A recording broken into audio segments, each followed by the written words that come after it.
by billions of people globally. Please welcome Wikipedia founder, Jimmy Wales!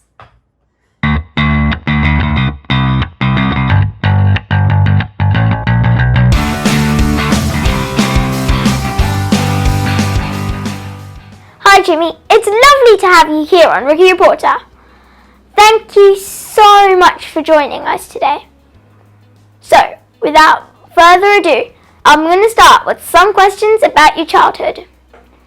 So, first, can you just tell me about your childhood? I grew up in Alabama, in the deep South in America, which is a place that's not normally thought about as being very technological. But I grew up in Huntsville, Alabama, which is where they had the headquarters for the NASA space program. Most people don't realize that about Huntsville, Alabama. People have heard of Houston, which is where the command center was, or Cape Canaveral, Cape Kennedy, which is where the rockets lifted off from. But Huntsville is where all the scientists were. And when I was young, we lived close enough to where they would test the rockets that sometimes the windows would rattle in the house. So it was all very exciting when I was a kid, thinking about space and technology and science and all of the exciting changes to come. Thank you. Were you naughty as a child? Did you? I know I was. Did you ever get into trouble? Not terribly. A little bit sometimes. I had a sister who was just about a year younger than me, and we got along great most of the time, but sometimes we would get into enormous fights, and then we would be in big trouble about that. There's also a funny story. We didn't mean to be naughty, but Dad had gotten these walnuts from his mother, and he was drying them, and he was planning to open them, and we were going to eat them. But my sister and I, they come in these big sort of balls. We started a game in the backyard, and we threw them all over the yard and lost them all. And then Dad came and he said, "Where's my walnuts?" And we were like, oh, well, they're all over the yard. Anyway, he never found them all, but a lot of them came up, and now he has this enormous black walnut forest in his backyard. So it's all has a happy ending. But we were in big trouble that day for losing his walnuts. I read that you went to a school started by your mother and grandmother.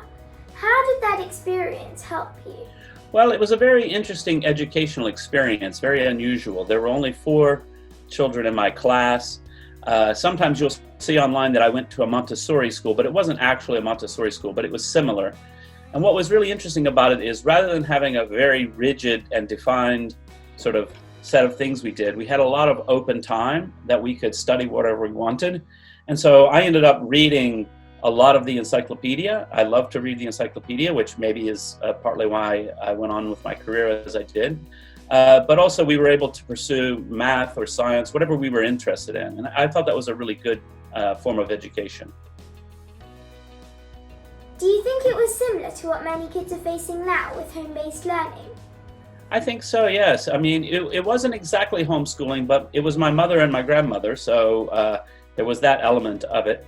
But of course, right now, because of the pandemic, a lot of kids who have normally just gone to normal schools are learning at home in new ways, different ways. I think it's quite hard on the parents sometimes because they've got their other work to do online.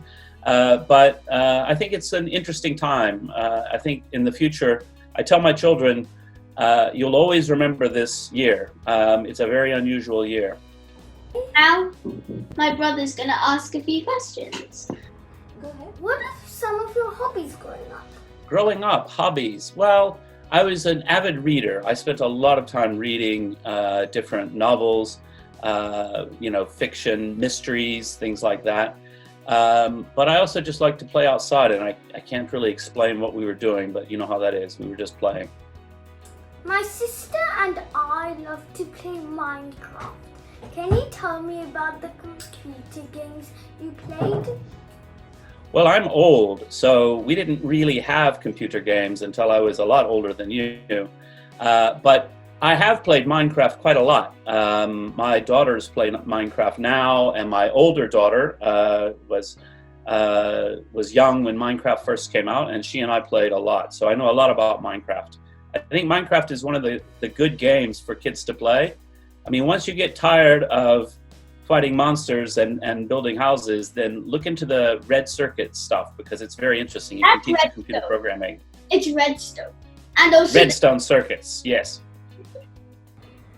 When you programmed as a child, did you program in JavaScript or HTML and CSS? Do you remember any of the programs you wrote as a child? Well, again, I'm quite old. I was already an adult when JavaScript and HTML were invented. So when I was a child, I was about 13, and my uncle had the first computer store in town. And so I started to learn in basic programming language, which was a terrible early language to learn from. But I made little programs just to print things out or ask questions and then give a joke answer. Silly little programs, but it was fun. My brother and I are huge animal lovers, and we're really hoping to get a dog. Did you have any pets? I did. We had, at various times, we had cats mostly, but also dogs. But it was a funny thing because we lived in the suburbs really, and we had a big yard, and my parents really, really didn't want the animals coming inside the house. So the animals really lived outside, which was different from most. But it was good. I don't have any pets now, and I'm not going to tell your parents that you should have a pet. Do you have any top tips on how to convince parents to get their kids dogs or pets? Top tips. Well, I mean, I think one of the things that parents worry about if they don't want their children to get a pet is the children, of course, promise, don't worry, I will take care of it. I will take care of it. But after 2 weeks, guess who's out walking the dog? Mom and dad. So I think you have to demonstrate responsibility in other aspects of your life to show that you have the responsibility. That was good information. As a child, did you know you wanted to be an entrepreneur? Or did it just come along? I did. My family is very entrepreneurial. So my uncle had the first computer store in town. My mother taught music lessons and started the small private school, as you know. She later ran a daycare center, and then later in life, she went back to school and became a pharmacist and then operated her own pharmacy. So in my family, it was always quite normal to have a business and to start something on your own. I use Wikipedia almost all the time. Can you explain the philosophy of Wikipedia in a way that children might understand it? The basic idea of Wikipedia is that we're a volunteer community who really want to share knowledge with everyone. And so anybody can come and participate, but we have a lot of rules. So you can't just come and write whatever you think. You have to have a proper source, you have to give credit, and of course other people can criticize your work and change it and update it and upgrade it. Well, it isn't a perfect system, but as you know, it works pretty well. How did the idea of Wikipedia come about? Well, I was watching the growth of the internet and seeing people online collaborating in new ways. Programmers were starting to collaborate on open source software. And I realized that that kind of collaboration could extend beyond software into all kinds of things. And so I started thinking about how could people work together on things that weren't just writing software, and thought of the idea of the encyclopedia and then started working on that project. So this is one of the questions my class wanted to know. What topics did you start with? Did you choose those topics, or were they just topics that were popular at the time? Yeah, it's probably a little bit of both. I mean, in the early days, we, members of the community, including me, would brainstorm what are the things that we need to have. And so someone made a list of their opinion of the 1,000 articles that you should have in an encyclopedia no matter what. So it's things like the moon, for example. Well, of course, you need to have the moon and the sun and the earth. And then people would make lists, like lists of every country in the world, and say, well, we obviously need something on every country in the world. So then people would start working through those lists. So it was a lot of different things. And then certain things just popped up based on what's in the news or what was interesting to people at that time. How do you organize all of the subjects and information? How do you make sure the information is correct? Yes, well, I mean, I think the most important thing about getting it correct is really, we talk a lot at Wikipedia about reliable sources. We want to look to quality sources so that we can check what we've written and make sure that it's correct. And so we don't accept, random things people might say in a blog or Twitter as being good sourcing. We need a good newspaper, magazine, books, that sort of thing. And then in terms of organization, there are a lot of little subgroups in the community who are interested in certain topics. So we'll have a group that will be devoted to female scientists, and they'll say, okay, we need to get all the information about different female scientists throughout history, make sure that we cover the topic very thoroughly, and they discuss how to do that and to try to get organized. Why did you choose the name Wikipedia? Did you have any other names? The word wiki is the software that we use. So the idea of a wiki is basically a website that anyone can edit. And the word wiki comes from a Hawaiian word, wiki, which means quick. So the idea is quick collaboration. And so we wanted to put together that idea of quick collaboration with encyclopedia, so Wikipedia. Yeah. That sounds interesting. What challenges did you face while founding Wikipedia? Well, I think one of the biggest challenges was actually figuring out how to do it. I knew I wanted to build an encyclopedia, so I started a project called Newpedia, which was very traditional, very top-down. We were trying to recruit academics to write and things like that, and it wasn't really working very well. Newpedia went on for about 2 years and was not very successful. And then we had to sort of realize, like, this isn't fun for people. People aren't enjoying writing for Newpedia. It's too intimidating, it's too hard. We need to loosen up a bit and let people just get started. And so we started using the wiki software, and we got more work done in 2 weeks than we had in almost 2 years. So we really knew we were onto something. What do you think is the main reason for Wikipedia's success? I think the main reason is that the internet is so full of all kinds of things, right? It's an enormous place with huge amounts of information, but it's not very concise. And so I think one of the things that Wikipedia did for the internet, there are many things that you might type into a search engine. For example, if you search for Eiffel Tower, well, what are you looking for when you're looking for Eiffel Tower? You're probably looking for something very much like Wikipedia, an explanation of where it is, what it is, the history, how it was received in culture, and all of those things that Wikipedia does a good job of. Whereas a lot of other sites would just tell you about great restaurants near the Eiffel Tower and things like that. And people really wanted basic, just history, facts, information. What is the future of Wikipedia? Well, I think the future of Wikipedia is probably very similar to the past. I mean, we're not going to radically change and become TikTok, Wikipedia is an encyclopedia, and we like that.